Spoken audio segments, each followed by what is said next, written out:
నిజాంపేట మండల వ్యాప్తంగా గత 2 రోజుల నుంచి ఎడతెరపు లేకుండా భారీ వర్షాలు కురుస్తున్నాయి. ఈ మేరకు వర్షాలకు నిజాంపేట మల్క చెరువుతో పాటు నందిగ్రామ సాయి చెరువు, చల్మెడ సోమయ్య చెరువు, చిల్మెడ నాగు ఉధృతంగా ప్రవహిస్తోంది.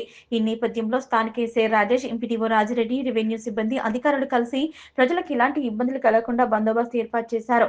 అలాగే నిజాంపేటలో 765 డీజీ రోడ్డుపై వరద ప్రవహించడంతో పలువురు ఇండ్లలోకి నీళ్లు చేరడంతో మండల అధ్యక్షులు వెల్దుర్తి వెంకటేష్ గౌడ్ జేసీబీ సహాయంతో నీటిని తొలగించారు. ఈ వర్షాలకు శిథిలావస్థలో ఉన్న ఇండ్లు కూలిపోవడం జరిగింది. శిథిలావస్థలో ఉన్న ఇండ్లు ఉన్నవారు గ్రామ పంచాయతీలో ఉండేలా చర్యలు చేపట్టామన్నారు.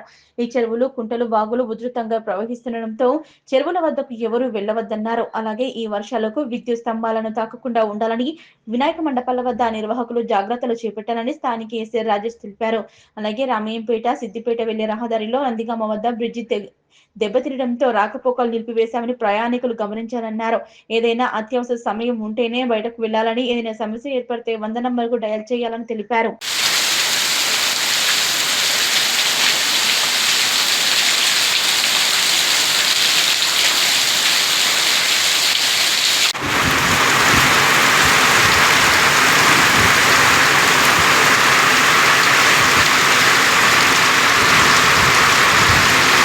పోలీస్ శాఖ నుంచి చెప్పేది ఏంటంటే భారీ వర్షాల నేపథ్యంలో ఎవరు కూడా వాగులు వంకలు దాటద్దు, కరెంటు స్తంభాలు ముట్టుకోవద్దు, ప్లస్ లోతట్టు ప్రాంతాల్లో ఉంటే సురక్షిత ప్రాంతానికి వెళ్ళాల్సిందిగా పోలీస్ శాఖ నుంచి చెప్తుంది.